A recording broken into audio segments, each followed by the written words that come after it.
आज हम like attracts like के ऊपर चर्चा करेंगे, जिसको हिंदी में हम कह सकते हैं सामान्य सामान को आकर्षित करता है, प्यार प्यार को आकर्षित करता है, गुस्सा गुस्सा को आकर्षित करता है। तो आज की सारी चर्चा इसी के इर्द गिर्द होगी और हमने इसके लिए अमेरिका की एक प्रसिद्ध लेखिका रोंडा बर्न की पुस्तक द मैजिक, जिसका अनुवादित रूप है जादू, उसको आधार बनाया है। तो नमस्कार, शीतल हैप्पीनेस क्लब में आपका स्वागत है। और हमने रोंडा बर्न की पुस्तक द मैजिक, जिसका अनुवादित जादू है, उसकी समरी शुरू की है, जिसके एक वीडियो हमने अपलोड कर दिया। अगर आपने उसे नहीं देखा है तो प्लीज़ डिस्क्रिप्शन बॉक्स में उसका लिंक है, उसे आप ज़रूर देखें। तो उससे एक पुस्तक का कंप्लीट आपको समझ डेवलप होगा। इस वीडियो में 99% कंटेंट रोंडा बर्न पुस्तक का है और 1% हमने अपनी लाइफ से जो भी लेसन लिया है हम उसको ऐड करते जाएंगे बीच बीच में। तो हमने पिछले बार में जो चर्चा किया था उसमें कि हम खुद को बच्चे को जैसा कैसा कल्पनाशील बनाएं, और लेखिका ने अपनी पुस्तक में शुरुआत ही यहीं से किया है कि हम जादू बच्चों की लाइफ में क्यों ज़्यादा होते हैं, क्योंकि उन्हें लगता है कि हर चीज़ पॉसिबल है।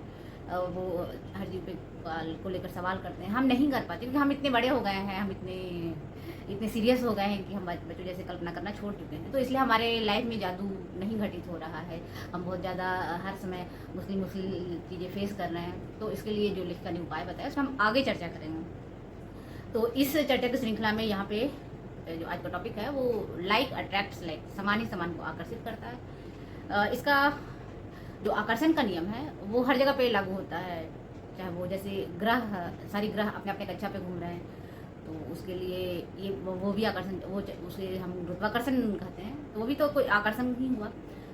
उसके अलावा जो हमारी कोशिकाएं हैं जो एक दूसरे से जुड़ी हुई है, कोशिका मिलकर उत्तक बनना, तो ये भी एक आकर्षण का नियम है, आकर्षण ही यहाँ पे भी काम करता है।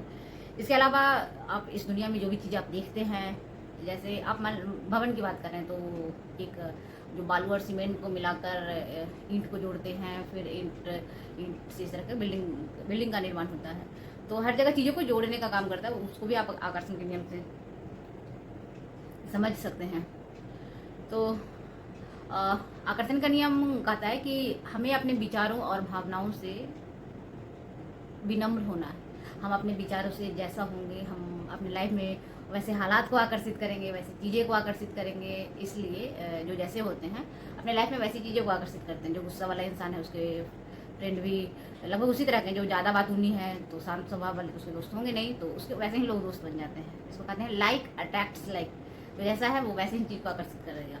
तो हम आज के टाइम पे जब हम प्यार, खुशी, इन चीज़ों के लिए बाहर दौड़ रहे हैं, ढूंढ रहे हैं, तो वैसे में तो हमें चाहिए कि हम जितना ज़्यादा प्यार दूसरों को दे सकें। ऐसा नहीं है कि गुस्सा हमारे अंदर नहीं है, हमारे अंदर भी गुस्सा है, झल्लाहट है, हर चीज़ है, बट हम उसे ठीक करेंगे। और ठीक करने के लिए एक तरीका है मेडिटेशन करना है, जिसमें मैं डेली प्रैक्टिस कर रही हूँ। और कहते हैं कि जैसा हम सोचते हैं वैसे ही हम चीज़ों को आकर्षित करते हैं। जैसे कुछ लेखिका ने कुछ निगेटिव लाइन का एग्जाम्पल दिया है, जैसे मैं इस बोरिंग सी नौकरी से थक गया हूँ, मेरी पत्नी मुझे प्यार नहीं करती, मेरे बच्चे मेरा कहना नहीं मानते। ये लोगों की टैग लाइन हो गई है, ये हो जाती है मेरे घर में। पेरेंट्स लोग आपस में बात कर रहे थे, बुजुर्ग पेरेंट्स की, मतलब आजकल की बहुएं ऐसी है। बागवान मूवी की वो चर्चा कर रहे थे कि जैसे बागवान मूवी में दिखाया गया है कि वो बागवान मूवी ने बहुत ही निगेटिव मैसेज दिया है समाज को। तो मैंने एक तो उन्होंने देखा और उस पर चर्चा किया। तो आप मूवी वाले का तो काम है आपको मूवी दिखा के अपने पैसे बनाना, उनका ये भी नहीं मतलब है कि हम समाज में कितनी निगेटिविटी उसके कारण फैला रहे हैं। तो बागवान मूवी ने ये बहुत ही ज़्यादा निगेटिविटी फैलाया। हमने उस पर अपने घरों में चर्चा सुना है कि बहुएं ऐसे होती है, बेटे ऐसे इतने बुरे होते हैं, बट रियल लाइफ में बुरे होते हैं, बहुत कम होते हैं। 0.1 केस में इतने ज़्यादा बुरे होते हैं जितना बागवान ने दिखाया है। तो सोचने का कितना फ़र्क पड़ता है। तो जैसे मैंने ये जो सीरीज शुरू किया है कि सोचने को लेकर कि जैसे वो है कि आप हर चीज़ उल्टा सोच रहे हैं, तो हम उल्टी चीज़ें लाइफ में आकर्षित कर रहे हैं। तो हम इसको सीधा सोच सकते हैं। जैसे मैं अपनी जॉब को बहुत प्यार करता हूँ, और अगर प्यार आप नहीं करते हैं तो एटलीस्ट आपके घर के खर्चे उससे चल रहा है, तो प्यार करना शुरू कर दीजिए। और अगर फिर भी प्यार नहीं होता है तो उसे छोड़ दीजिए। आप खुद पे रिसर्च करिए कि आखिर आप किस चीज़ से प्यार करते हैं। जिस चीज़ से प्यार करते हैं उस चीज़ में घुसिए।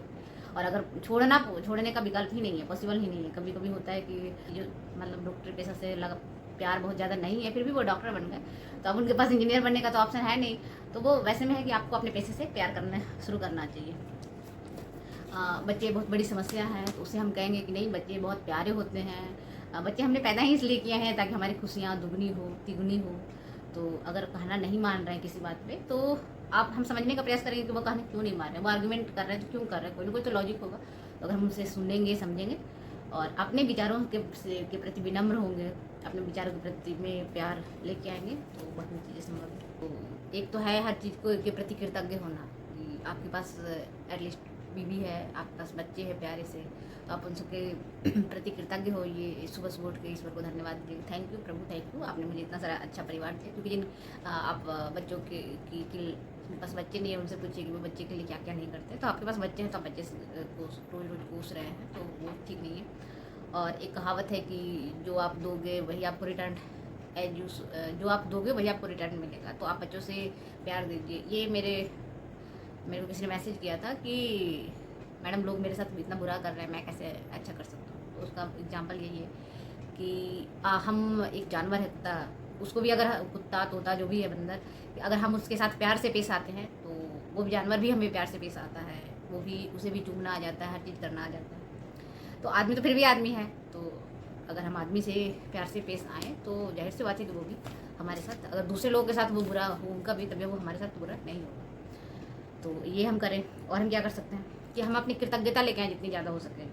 कि न्यूटन का नियम पे हम यदि लगाएं तो जितना हम देंगे उतना ही हमें रिटर्न मिलेगा। न्यूटन का नियम है ना कि जितना फोर्स लगाते हैं उतना वो दीवार उतना ही फोर्स से हमें भी धक्का लगाता है। तो इसका यही मतलब है कि हम जितना ज़्यादा अपनी लाइफ में ग्रेटिट्यूड यानी कृतज्ञ होंगे, कृतज्ञ का मतलब होता है धन्यवाद वाली मोड में आना, हर चीज़ के लिए थैंकफुल होना। तो उस मोड पे आएंगे, हमें लाइफ में उतनी ज़्यादा सुख, समृद्धि, प्यार, पैसा, हर चीज़ मिलेगा जो जिसकी हम आकांक्षा करते हैं, जिससे एक आदमी की जीने के लिए जो भी चीज़ें चाहिए। ये लाइन तो हमने बता ही दिया कि कृतज्ञता की क्रिया है जो पाने की प्रक्रिया शुरू करता है, कि हम अपने लाइफ में जितना ज़्यादा कृतज्ञ हो सकें हम उतना ही चीज़ हम लाइफ में आप पाएंगे। और इसके लिए लेखक ने एग्जाम्पल दिया है कि न्यूटन से जब पूछा गया कि आपने इतना सारे रिसर्च क्यों कैसे कर लिया, तो उन्होंने बताया कि उन सारे लोगों के प्रति मैं थैंकफुल होता हूँ, कृतज्ञ होता हूँ, जिन्होंने इतना सारा आविष्कार जो ऑलरेडी आविष्कार इतना सारा कर दिया जिन्होंने, और जिसको मैं पढ़ के समझ के मैं आगे कर सकता हूँ। तो जब हम थैंकफुल मोड में आ जाते हैं तो उन सारे वाइब्रेशन को उन सारे पॉजिटिव फीलिंग को अपने अंदर डालते जाते हैं।